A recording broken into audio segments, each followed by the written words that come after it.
John Carroll Lynch here. Hello! I'm here. American Horror Story has been a big part of my life and a big part of my work, and it's been a joy to be on that show for a lot of different reasons. I just have one little tiny piece of advice, which is, don't go out there.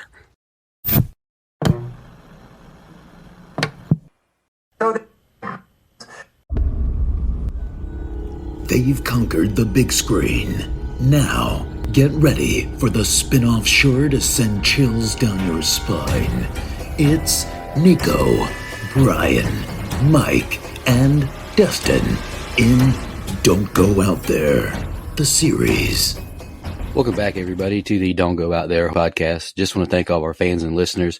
Really appreciate the support. You guys are awesome. Before we get into tonight's review, just want to give a quick shout out to our website, don'tgoouthere.com. Everything about our podcast is on the website. All of our episodes and interviews, if you want to check those out. We've done some incredible interviews in the past. Go check them out there in a specific tab by themselves so you don't have to scroll through hundreds of episodes on Apple or Spotify, etc. We also have our store if you want to grab a shirt, a mouse pad, a hat, all that good stuff. We'd love to see your pictures, rep your favorite podcast. And Shan's Etsy page is also attached if you want to grab a tumbler. All of our social media links are on there as well. Facebook, Twitter, Instagram, YouTube, TikTok. Like us, subscribe us, follow us, all that good stuff. And the last thing I want to shout out on our website is our Patreon. We call it Blood Donors. We have the traditional monthly reoccurring kind. If you want to support us, help us pay the bills, as we say. Or if there's a movie you want us to review, that option is available as well. Just check out our website, don'tgoouthere.com. Also, if you haven't noticed, we've recently joined the Believe Network. So there's some ads on our program now. But if you want ad-free content, go check us out on Blood Donors. The ad-free episodes will be available there. We appreciate your support. We hope you enjoy the episode. Welcome back, everybody, to DGOT, the series. We really appreciate y'all listening. We hope y'all have been enjoying these series reviews. I know we have. It's been a lot of fun. We're going to keep on continuing with American Horror Story 1984, episodes 3 and 4 tonight. I'll just get us started off with my general thoughts. I still had fun with them. I still think they're a good time. I'm having fun.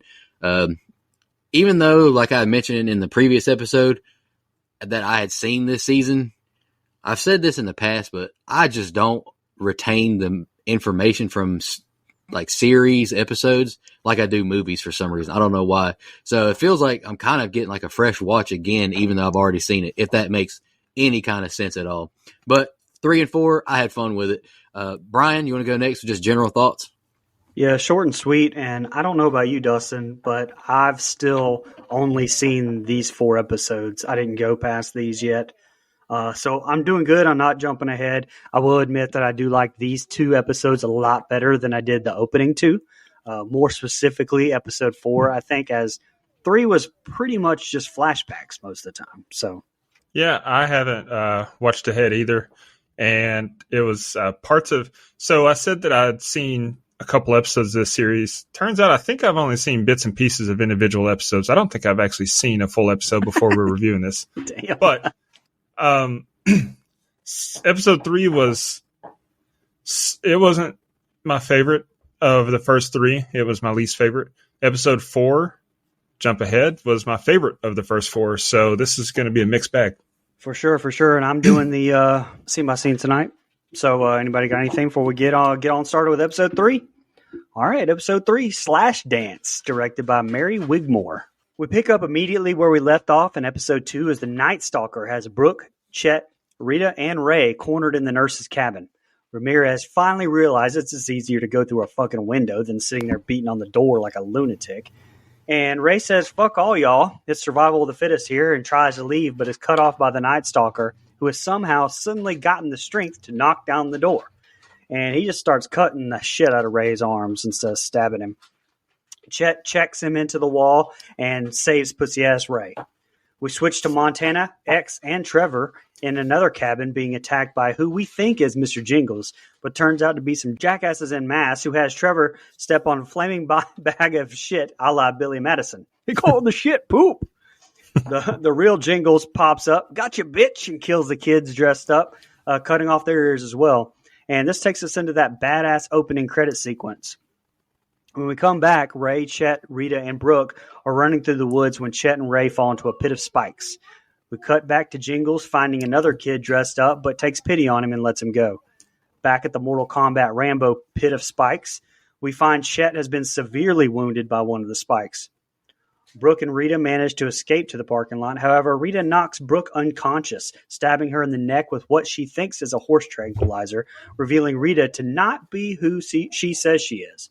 We get a flashback showing that Nurse Rita is really Donna Chambers, a psychologist obsessed with serial killers, meeting with Dr. Hopple trying to get on board at the hospital. After some convincing, she gets to meet with Jingles, and we end this set of scenes with her entering his room. All right, I thought the opening was intense, and it's actually a scary thought, honestly, having the Night Stalker trying to break down the door to your cabin. But this really wasn't the killer's modus operandi, if anyone actually cares about that. Ray, he cracks me up with the "there are four of us," but still sticks with the outrunning plan instead of just teaming up and just jumping the Night Stalker, which is actually how he was caught. Chet with an elite slam against the wall to the Night Stalker. I know Dustin at least appreciated that, the big wrestling fan he is, saving Ray. I know me and Brian are wrestling fans as well, but not like Dustin. He still watches to this day. I got a chuckle out of the bag of flaming shit thrown into the cabin to scare the other trio of friends because it's such a tense moment for the trio. But then they're like, "Are you kidding me? You kidding me right now?" Great kill from Jingles to start us off, but zero will to live with the second prankster. What the hell is up with all these people's lack of will to live recently? It's getting on my damn nerves, honestly. Then I wrote shit with 2 exclamation marks because I was very serious about that shit. Punji sticks, one of the most horrific war traps. I feel for my guy Chet. I know that hurt like crazy. That's a nightmare. This third Jingles lookalike scene, it has to be a Halloween resurrection nod to Busta Rhymes, right? It seemed just too on the nose to me. Then I was like, well, shit, Rita. I liked you until you ambushed my girl Brooke. But I'm curious to where this is going next. Go ahead, Dustin.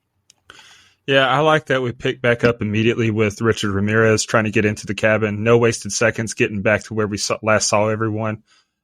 Ray cracked my ass up when he was like, fuck y'all, I'm getting out. Like that, he was a pussy, but that was kind of funny.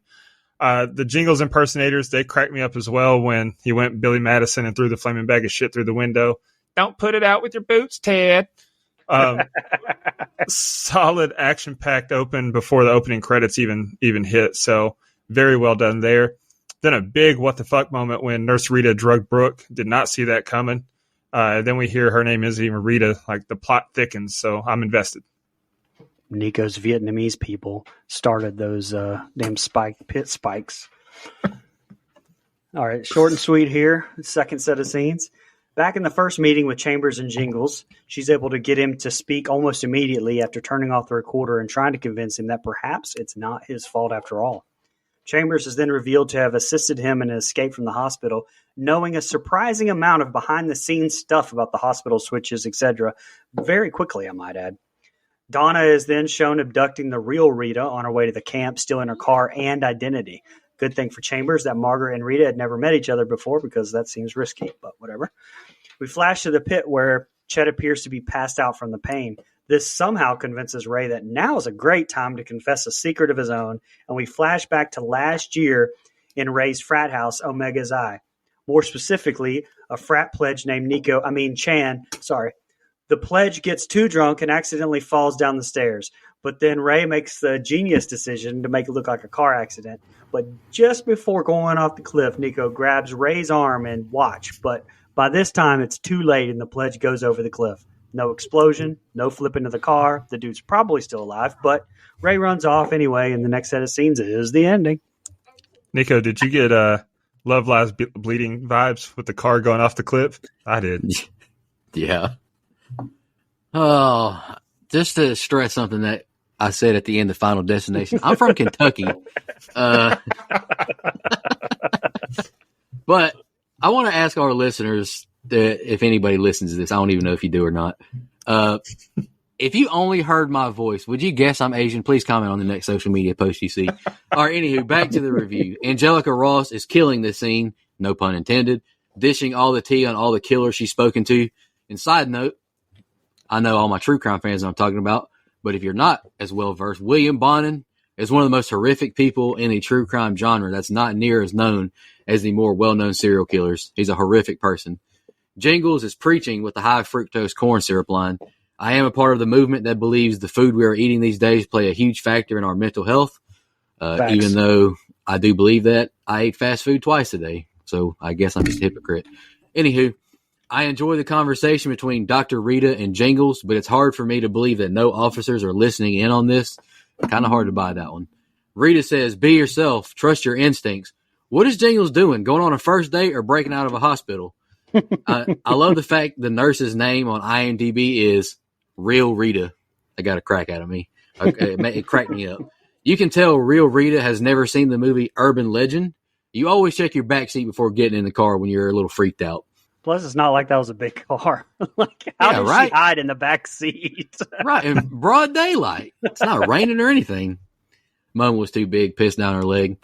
I like Rita's reveal to Brooke she's not actually a nurse. Very menacing look as she's smoking her cigarette. These people love ripping some cigs on this show. I immediately hate Ray once he antagonizes my Asian brother at the frat house. But, all right, I take it back. He's trying to help him out and encourage him, but damn it, man, my guy Chan rolls down the stairs and almost dies. Shake my head. Racist program we got going on here. Then I just continued hating on Ray, calling him a piece of shit, pushing a still alive Chan off the cliff in the car. I'm disgusted. This is the least amount of notes that I have, I'm pretty sure, ever. But porn and high fructose corn syrup. That's what makes people kill. Got it. I don't know about the whole no one is irredeemable thing. This lady may be just that. She's the reason Jingles is back in action. She kidnapped the real nurse Rita. She drugged Brooke. She's evil. If the worst thing she did was drugging Brooke. Anyway, Ray's whole backstory.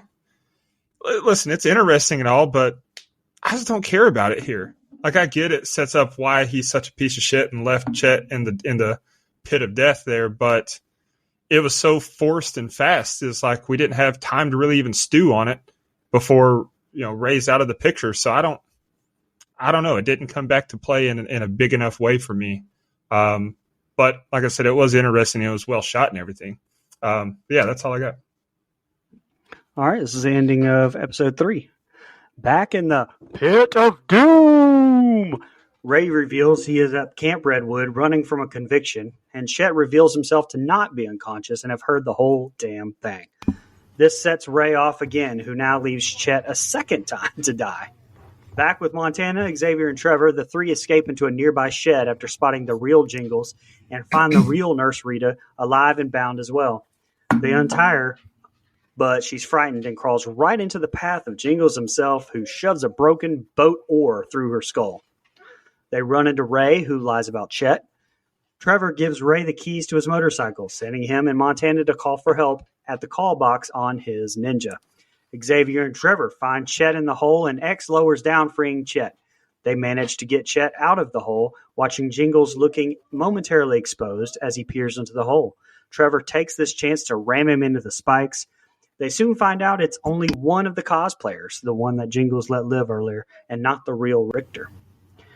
Back at the parking lot, Ramirez appears and ambushes Montana and Ray. Ray bails on his friends for the third time, but this time gets his due as Jingles knocks Ray's head off with a swing that would make Mike Trout proud. We cut back to the parking lot, and we see Montana and Ramirez making out as the episode ends with a shocking Montana asking, "Why the hell haven't you killed her yet?" What you think? Nico, Mike Trout's a baseball player. Yeah, I know. All right, anywho. I am not going to tell you I deleted that out of my notes because I had enough respect for you. Yeah, you just called me every single version of Asian, but here we are. All right, anywho, I started off my notes this set of scenes with more passionate thoughts on Ray. Fuck Ray. I'm glad you got a shit job after killing my kinfolk. How about that? Now he leaves Chet to die? Fuck now Ray. He's your kinfolk? Now he's your kinfolk? I thought he's my Asian brother. Yeah, that's right. That's right. Hey, I'm allowed to say that, not you, brother. All right. Real Rita, I feel zero sympathy for her. Shut the hell up, lady. I know you're scared, but you got to be quiet right now. They're here to help you. But it is a great kill. The oar through her mouth looked great. I shouldn't laugh at the three just staring at her with the oar out of her mouth. It gave me a chuckle. I thought it was hilarious. Small detail, but I really like this electronic synth music playing while Jingles follows, Chet screams. I think that was a really nice touch. Xavier is starting to redeem himself in my eyes as he helps Chet in this punji stick pit. Chet, I know you're in a lot of pain right now, but you, my friend, you need to shut the hell up too, bucko. Trevor drops a hilarious line about his guns and then tackles the fuck out of imposter Jingles into the pit. That would have made Ray Lewis proud. That's a football player, Dustin. I'm not even mad at Ray for driving off here. Montana wanted to investigate when she should have just split. Like, get the hell out of this place. Another nice callback to an 80s slasher, Friday the 13th Part 3, with this decapitation while someone rides away on a motorbike. I really like that touch as well. And the episode ends with a nice WTF ending. Montana kissing Ramirez, asking why he hasn't killed her yet. I like it. Yeah, so we find out why Ray is here at the camp. He's running, but still, just taking a job as a counselor doesn't need a backstory like that. There doesn't have to be motivation for him to take this job. But I guess it does set up the believability factor, like I said, when he left Chet in the pit. I'm not really a fan of the whole scene here with the real nurse Rita. Like, she just happened to be tied up where they were hiding. I don't know. A little too convenient just to have someone get killed on screen. Although it was a badass kill, and it allowed Xavier, Trevor, and Montana to find out the whole Rita twist, so I guess it worked. I laughed when Xavier said, "If I kill you, I'm so sorry." Great line. Like, I don't know. That made me laugh. But it didn't make me laugh as much as Trevor saying, "His knife versus my guns." That guy's awesome. And finding out he killed one of Jingles' impersonators, like, that's hilarious too. I don't know why. RIP to that kid, but I laughed. Ray fucking sucked as a character, man. Glad he died, and I'm glad we got such an awesome kill for him. And then, yeah, you said it, Nico. What a damn cliffhanger to end on. Montana's in cahoots with the Night Stalker? Hell yeah. Whole episode saved in the final moments. Yeah, and you keep talking about real Rita. Like, how long was she in there tied up? It'd been days, right? Like, or, I mean, shit, for a long-ass time. Yeah. That's why I'm like, yeah. Anybody got any fun facts on this episode? I got one. Go ahead. Dreama Walker, the real Rita, was incredibly excited to be cast on the show and didn't know her character was going to die so soon. She only found out when she arrived at the special effects studio to get her head cast for her death scene. So that's got to be a bummer. Poor real Rita. Crazy. Yeah. Honestly, I didn't love this episode. Felt like a lot of unnecessary filler, but the twists, especially the one at the end, saved it. So if you're keeping track of my scoring, I gave this one a 7.5. Would have been lower had it not been. Ooh, that's a good question. Play the hold music.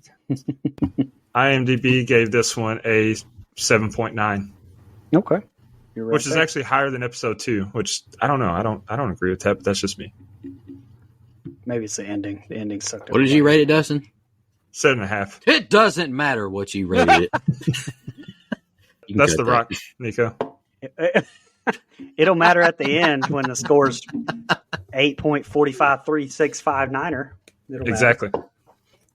You said Niner because you're a 49ers fan. Go ahead. Maybe. Niner, were you calling from a walkie-talkie? That's from Tommy Boy, Nico. I've seen Tommy Boy. All right, people are going to turn us off. All right, episode 4, True Killers, by director Jennifer Lynch. We open up with a title card letting us know that this is a flashback. And coked out Montana, look, there's not many cool people, but coked out Montana is fucking awesome. Is teaching aerobics in an all-male class. We see Ramirez make his way into the class as well. And when approached by Montana and called Rambo, they both hit it off when they're interrupted by a dude named Rod in the class who wants to listen to Cyndi Lauper, who Montana promptly kicks out of his class. By the way, is anybody named Rod? Like, I mean, come on. Besides Rod Lane, even he was a douchebag. I don't know. So funny thing about the name Rod. My best friend Shane, when we go sing karaoke, sometimes he'll do "It Wasn't Me" by Shaggy, and then when he's got some instrumentals playing, he'll in a Jamaican accent say, "They call me Rodney. You know why? Because me rod hangs down to me knee." So. Oh my god. Oh my god. After the class in the locker room, Montana finds Rod hanging from the ceiling. Ramirez reveals himself to be the killer, and she promptly slaps him and then fucks him on the locker room floor. During some pillow talk, she enlists him to murder Brooke as revenge for the death of Montana's brother at Brooke's wedding, and we hit that kick-ass opening credits. And sidebar, I've watched that damn thing every single episode, and I never do that. Yeah, I did no skips. Back in the present, Montana and Ramirez finalize their plan as we cut to Xavier, Trevor, and Chet back in another cabin as Chet passes out after putting a bandage to his wound. Xavier's dumbass thinks he's immediately dead, but Trevor uses epinephrine to jolt his heart and get him back up and going, but let him stay in the bed as they agree that X is to get Birdie and Trevor is to get Margaret. Trevor finds her, but Margaret isn't going anywhere. Meanwhile, Birdie is making some sandwiches with a side of cigarette ashes, apparently, as X busts through and tells her everyone is being slaughtered like dogs, and that's where this group of scene ends. All right. Anytime we get an 80s jazzercise scene, I'm not going to be upset. The vibes are immaculate, I tell you. I wish I could have lived through those times.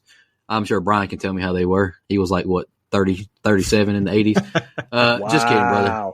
Wow. I'm just kidding. The thought of the Night Stalker doing an aerobics class, though, is hilarious to me. Like, it cracks me up thinking about it. And damn, Richard, killing someone over some banter and Billy Idol is crazy. But then again, America is even worse off now. They'll kill you if you don't retweet them fast enough or something. Quentin Tarantino, I know, is super jealous of Ramirez as he licks on Montana's feet. I know he's fuming. Nice reveal that Montana and Brooke's ex-fiance's best man was her brother. I like that. I like how Ramirez is fascinated with another killer being around, another inspiration, if you will. And I laughed at Trevor and Chet's simultaneous what when Xavier admits he made porn. Like you mentioned, Brian, Trevor going to help Margaret. I don't blame him for leaving her. He tried his best to help her. If you don't want this help, I got to get the hell out of here. And then Stevie Nicks playing goes crazy at the end of this set of scenes. I know, Dustin, you've seen Coven. Stevie Nicks is in that season, so I think that's really cool that she continues to be a part of the series, even if it's just her music playing. Great season, too. So I like that we addressed the biggest oh shit moment from the last episode, possibly the whole series, in the open here. How the hell did Montana and Richard Ramirez get together? Well, here's how. So I like that. But I do find it hard to believe that Montana is the sister of Brooke's fiance's best man. I think they definitely would have known each other, or at least known about each other, if they were as close as Brooke said, her and the guy that she was accused of sleeping with. I just think that that's a little unbelievable. I fucking love Trevor's character, man. The look on his face when Xavier says that he knows what he's doing, and then saying the epinephrine isn't going to make Chet worse. Comedy, good point. You can't get any deader. And then when he stabbed him with the epinephrine, though, I immediately thought of Get Him to the Greek when Jonah Hill's character gets a shot of adrenaline to the heart and he just sits up. I'm alive. That's a good movie, Deco. And then I laughed again when he handed Chet a fucking pair of medical scissors to defend himself against Jingles and Richard Ramirez. Like, that's funny. Margaret's character pisses me off so much, man. At least here. No one would be that dense. But overall, not a bad open. I actually enjoyed it a lot. Mr. Jingles walks in on Birdie, who momentarily convinces him to sit down and eat a PB&J. But when he hears Xavier underneath the table, shit pops off and Jingles stabs the shit out of Bernie and throws Xavier's ass in the oven. That happened. I honestly don't think that oven as hot as Florida, though, is right now in the summer. Can't be. But we cut to Brooke, who wakes up and finds herself in a storage shed of some kind. She busts through the door and avoids an Indiana Jones-esque trap before being snagged by a second one, as she is trapped once again in a net hanging 20 yards in the air. Donna finds her and confesses to being the one who set these traps, which doesn't really make any sense. I mean, it made more sense when we thought the former GI with jungle training in Vietnam was the one who set the traps, but well, here we are. We then flash to Xavier being cooked alive as Birdie saves him with her last bit of strength before asking Xavier to mercy kill her with a butcher knife, to which he obliges after just one please from the chef. Back to the woods, Montana tracks down Brooke, who plays helpless, as we also then cut to Margaret, who is having a flashback of her time at camp as well, and it turns out Benjamin isn't quite who we thought he was. As we're shown Margaret enlisting his help with some bullies we recognize from episode 1 Massacre as being dead as fuck later. We are then shown Montana telling Ramirez where Brooke is, and after being asked to stay put, saying there's no fucking way that she's not watching her die. Go ahead. All right, I say this with the utmost respect, but just looking at Birdie, I guarantee she makes a fire peanut butter and jelly sandwich. Take that with what you will. Jingles takes a meat tenderizer hammer right to the back of the head, no problem. Sorry, not buying that one. I know the man's our villain of the show, but he's just a regular guy. Kind of hard for me to believe. Poor Xavier getting broiled alive. That is torture and a horrific way to be murdered. The worst. Again, I stress no offense at all, but are y'all really buying Emma Roberts being able to break down a door with her shoulder? Yes, I'm not. She can do anything. She can No do fact. anything. No. She can do anything. She's a tiny person. I mean, it's hard for me to buy it. Tiny Honestly, goddess. she is a goddess. I'll give you that. And honestly, I get why she wishes she stayed in the damn shed after running all these damn booby traps. Goodness gracious, Jingle's got this place set up. Incredible effects on Xavier's cooked flesh and Birdie's battered face. AHS, great job with the effects. Margaret, I gotta admit, I think she looks adorable with her hair and pigtails. Whew. She's also gross, though, licking and kissing Jingle's cut and blood. What the hell's wrong with this lady? I ended my thoughts on this. Zach Villa, get your money, brother. But there ain't no way I could be chanting Satan's name with a blood ritual. It just goes against my beliefs, bro. I'd be too scared of the aftermath of that. But you'll Yeah, watch I'm the good. Paranormal Activity movies. Oh, that's just shameful. Shameful. With all Yeah, but I'm not chanting devil Satan's worshiping, name you'll with watch it. blood. Yeah, it's different. It's different. Well, why don't Hey, you go spill some blood, brother? So I like Birdie trying to charm Jingles and act like she's not afraid. And I like the depth that's added here with why she came back and Margaret's still living in it. I like that whole scene. Jingles putting Xavier in the oven is brutal. I know it smelled crazy in there. Brooke's first attempt to break down the door was so cute. It's like she barely hit it. She's adorable. And of course, she ran into a crazy ass booby trap. I'm glad that Birdie was able to free Xavier, but I mean, serious question. Would you even want to live after that? He's going to be in pain for weeks after this. And even after that, he'll be scarred to shit. I think I'd have just stayed in the oven. Maybe that's just me. Damn good acting by Montana. And I mean Montana, not Billy Lord. Of course she does well. But Montana, the character, she saw Brooke and got right back into character and convinced her that she was going to get help. Or she was going to help. Like, that's some good shit from Montana there. Then Margaret is a freak. Sucking Jingle's blood when he cut his finger. The hell? I do like the added wrinkle of their dynamic, though. Like, this shows that this episode has more layers than a parfait. Hey, you said last set of scenes that Brooke allegedly slept with her husband's best man. What you mean by that? What you mean by allegedly? Is that He said that she slept with his best man, and Brooke said no, she didn't. So that's why I said allegedly. I didn't hear that Brooke saying no, she didn't. I assumed she did the whole time.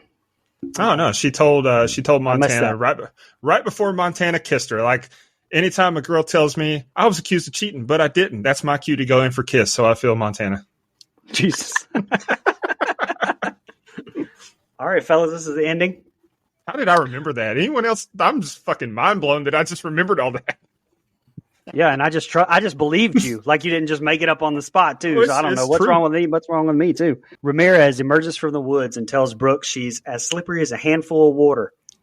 At that moment, Richter appears and the two face off for the first time. Jingles makes pretty light work of the Night Stalker, seemingly killing him in the process by slamming him into a protruding branch. Meanwhile, Brooke manages to escape and Montana and Donna face off in the trenches as well, with Montana getting the upper hand of that bout. Benjamin finds Margaret, who reveals that she was actually the killer in 1970. Bum, bum, bum, and set him to take the fall 14 years ago. The subsequent shock treatments in the asylum apparently had him believe the lie was indeed the way that it went down. And upon realization, he charges her but is gunned down by Margaret. Trevor arrives after hearing the gunshots and Margaret kills him too, intending to blame his death on Benjamin, but notices he survived the gunshots and he is gone himself. We cut to the woods and both injured Xavier and Benjamin face off at the bridge, but neither in any condition to do any battle and let each other go. Brooke finds X and meets up with Chet, Montana, and Margaret at Old Dude's car, which is now on fire. Margaret lies like a motherfucker and says Jingles killed Trevor. Elsewhere, everybody we thought was dead is not, as Donna wakes up and sees Ramirez floating in midair, being healed and revived by supernatural dark power. That's it, Nico. What you think, brother? All right, I just wrote, Lord have mercy. If I were Brooke, I'd be panicking like crazy. I'm stuck in this trap in the air, in this big net, and one of the most prolific serial killers of all time is walking up on me. Yeah, I'm terrified. And I also asked, am I a sicko getting hyped for a serial killer showdown? I think I am. There's a lot going on right now. A girl fight. Brooke is just a swangin', and serial killers are duking it out. Man, there's a lot going on. And holy shit, what a gnarly kill on the Night Stalker. That's way better than what he got in real life. I thought that was a great kill that Jingles did on the Night Stalker. I like the Jingles reveal he didn't actually do anything prior. Dr. Hopple being evil, not a shock, no pun intended, considering what we see on the screen. And damn, who would have guessed Pigtails Margaret was a camp slasher? This lady, she's slick with it. I'll give her credit. An ear necklace is next level sadistic. My goodness, this lady is fucked up mentally. The firing range automatically makes me think of the OG Friday the 13th, another nice nod to an 80s slasher. And this bitch kills my guy Trevor now. Come on, Margaret. I like Trevor and his beautiful mustache.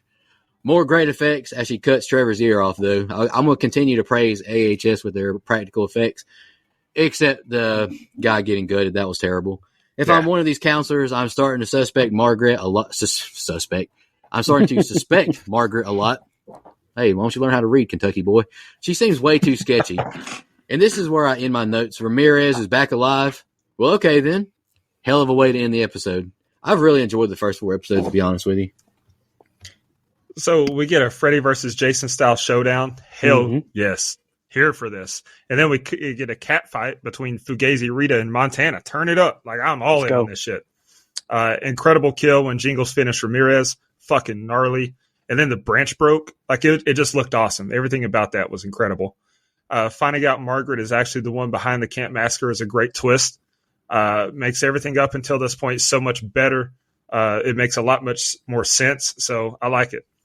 Except for Benji. He had his whole life taken from him and then gets shot. Poor fella. With all that's happened in this episode, I really don't see how they stretch this 5 more episodes, to be honest with you. But I'm invested because, I mean, now we got Ghost running around and, you know, like I said, last set of scenes, more layers than a parfait. But then, I see. Apparently Jingles is a ghost like the hiker. He scared Xavier and then disappeared. And then the Night Stalker comes back to life. Interesting. So the rest of the season is about ghosts and shit. We'll see how it goes. I don't know. So the Nights, did I miss that too? The fucking Mr. Jingles is a ghost too? I guess just no, he's not. Spoiler, he's not. He's not. Oh. Okay, well, he scared Xavier. Like I thought he disappeared. Maybe I missed him. I thought he was gone like a freight train, gone like yesterday. Gone like a Civil War bang bang. Interesting. Was that Montgomery Gentry? Yeah, R.I.P. to Troy Gentry. He died? Yeah, in a helicopter crash. Fucking helicopters taking out our great ones. Anywho, back to AHS. Yeah, I went ahead and did episodes 5 and 6 notes, so I kind of remembered some stuff that went down. But yeah, Jingles is not a ghost. But it's fun. It's got some good stuff coming up. Okay. Got some fun facts. The only one I've got is just, I mean, I saw this one and it bears mentioning, I guess. And Nico kind of touched on it. Like this representation of Richard Ramirez is very loosely based on the real Richard Ramirez. I mean, he didn't die in his 20s. He died in his 50s in a jail cell, I believe. But then again, maybe that's what happened. He was a ghost. So maybe the one that died in the jail cell was his ghost version dying. Yeah. But the last thing I've got is, you know, this was a lot better than last episode. It's honestly my favorite so far with all the added layers and everything. Like, I would have been fine if they give us 15 more minutes and wrap this whole season up because I feel like they gave us so much on this one. So I gave it an 8.25. Yeah. The only thing I mentioned was just my thoughts on, I went back and listened to episodes 1 and 2. I mean, and a lot makes sense now with things that I had an issue with or else I'd noticed, like the shot in the camp, the campfire of Margaret being in her eyes. And I said something about that maybe being foreboding. The nurse not seeming like an actual nurse. That makes a lot of sense now. That's not really a nitpick now. And, I complained about how there was no screaming during the opening murders and how somebody didn't wake somebody else up because, who it showed us in the cabin. But all that makes sense now. If that was Margaret just going around slitting throats and, wasn't piled up like we were led to believe at the beginning. So it's all coming together so far. I like it. Oh, yeah. I've had a good time rewatching this series. It's fun. I like 80 slashers. It's a good time. Good acting as well. I've become a bigger fan of Emma Roberts as I watched this show. Not that I disliked her, but all I'd seen was Scream 4, so just wasn't real familiar with the game. But she's really good, and she embraces that Scream Queen really well. Y'all got any final thoughts before you get out of here? Emma Roberts is my favorite scream killer of everybody. Dang. She's my favorite person in the entire world. Wow. What about Rhea Wait. Ripley? Let's go back and listen to what was a Shut your Scream mouth, 5 Nico. review and Anna De Armas? and Melissa Barrera. This is subject to change. And Andy Matichak? Oh yeah, oh Andy Machette. I remember that. This is subject to change. She was a big That's part right. of his life for a while. That's right. Hey, I feel you, brother. Hey, I feel you. We hope y'all enjoyed these breakdowns. It's been a good time. Thank you to all of our blood donors. I really appreciate y'all. I've been having a good time with this series show. I hope everyone else has. Y'all tune in next week for episodes 5 and 6. Just want to remind everybody.